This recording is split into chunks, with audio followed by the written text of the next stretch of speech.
Students, మీ అందరికీ నమస్కారం. గుమ్మడి study circle, నేను విద్యాసాగర్ గుమ్మడి. ఈ రోజున మనకి టాపిక్ ఖిల్జీ వంశం. ఖిల్జీ వంశం అనగానే మనకి 1290 నుంచి 1320 మధ్యకాలంలో 30 సంవత్సరాల పాటు పరిపాలన చేసింది. దీనిలో ఇద్దరు మాత్రమే ఇంపార్టెంట్ రాజులు. ఒకరు ఈ యొక్క ఖిల్జీ వంశాన్ని స్థాపించిన జలాలుద్దీన్ ఫిరోజ్ ఖిల్జీ. రెండవ అతను వారి అల్లుడైన అలీ గుర్షాఫ్, అతనే అలావుద్దీన్ ఖిల్జీ. మిగిలినటువంటి వారు బలహీనలవటం, తదుపరి ఉన్నటువంటి వారు రాజ్యాన్ని పోగొట్టుకోవడం జరిగింది.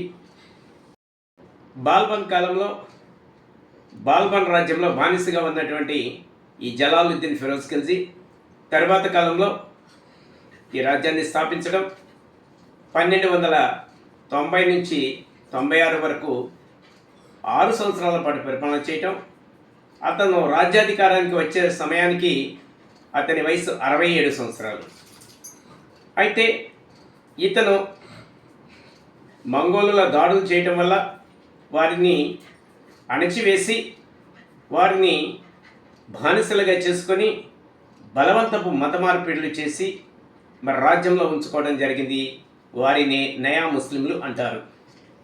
అందువల్ల తర్వాత 1295లో దేవగిరి మీద దండయాత్ర చేయడానికి అలీ గుర్షాఫ్ని పంపగా అక్కడ ఆ రాజ్యాన్ని ఓడించి విశేష ధనరాశులతో వస్తున్నటువంటి అలీ గుర్షాఫ్కి స్వాగతం పలకడానికి జలాలుద్దీన్ ఫిరోజ్ ఖిల్జీ ఎదురేగగా కుట్రపూరితంగా అలావుద్దీన్ ఖిల్జీ అనబడే ఈ అలీ గుర్షాఫ్ మామని హత్య చేయడం జరిగింది.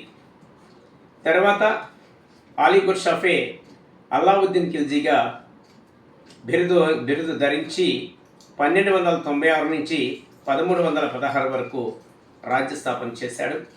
ఎన్నో సంస్కరణలు ప్రవేశపెట్టాడు.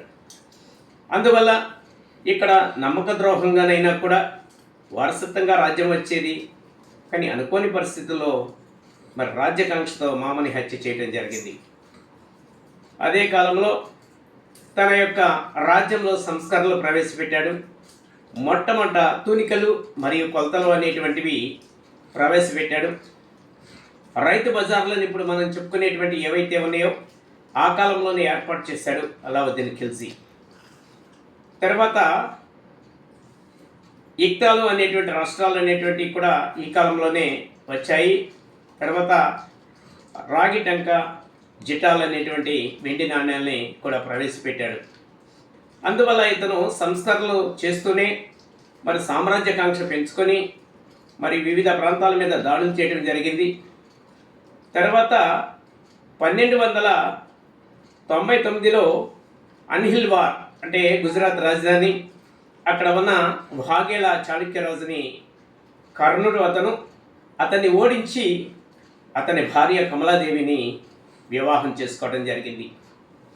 అదేవిధంగా 1303లో మేవారు రాజధాని చిత్తోర్ మీద దాడి చేసి అక్కడ ఉన్న రాణా రతన్ సింగ్ని యుద్ధంలో ఓడించి చంపివేసి అతని భార్య అయిన పద్మినిని బలవంతపు వివాహం చేసుకోవాలి అని వెంబడించాడు. కానీ ఆమె జోహార్ అంటే ఆత్మ బలిదానం అంటే చితిలో దూకి చావడం. అందువల్ల జోహార్ ఆర్ జౌహర్ ఈ విధంగా పిలుస్తారు. తనతో పాటు తనతో ఉన్నటువంటి చెలికెత్తలందరూ కూడా ఆత్మార్పణ చేయడం జరిగింది. తర్వాత 1305లో మాల్వా మీద దాడి చేయడానికి, 1307లో దక్కన్ మీద దాడి చేయడానికి మాలిక్ కఫర్ అనేటువంటి ఇతని యొక్క సర్వసైన్యాధ్యక్షుడిని మరి యుద్ధానికి పంపించడం జరిగింది.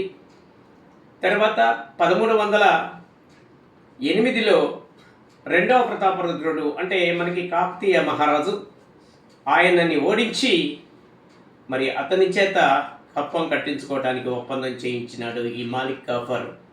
అంటే ఇతనికి ఒక రక్త పిపాసి అనేటువంటి పేరు ఉంది. అందువల్ల ఈ కాలంలో మరి ముసల్మాన్ల యొక్క దాడుల వల్ల చిన్న చిన్న రాజ్యాలకి ప్రాణ సంకటంగా ఉండేది.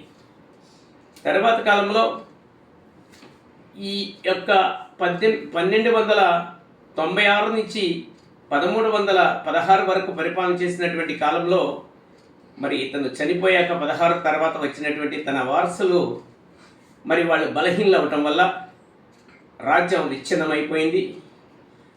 ఇతని యొక్క కుమారుడు షిహాబ్ ఉద్దీన్ 1316లో కొన్ని నెలలు మాత్రమే పరిపాలన చేశాడు. తర్వాత ఇంకొక ముబారక్ ఖాన్ అనేటువంటి వ్యక్తి 1316 నుంచి 20 మధ్యకాలంలో రాజ్యపాలన చేశాడు. ఇతని తరువాత ఖుస్రావ్ ఖాన్ అనేటువంటి ఆయన కొన్ని నెలలు, అంటే దాదాపుగా నెల 15 రోజుల నుంచి 2 నెలల మధ్య కాలంలోనే 1320లో హత్య గావించబడి రాజ్యాన్ని పోగొట్టుకోవడం జరిగింది. దీని తర్వాత వచ్చిందే తుగ్లక్. మీకు నచ్చినట్లయితే లైక్ చేయండి, షేర్ చేయండి, సబ్స్క్రైబ్ చేయండి, కామెంట్ చేయండి. నమస్కారం. గుమ్మడి స్టడీ సర్కిల్. నేను మీ విద్యాసాగర్ గుమ్మడి.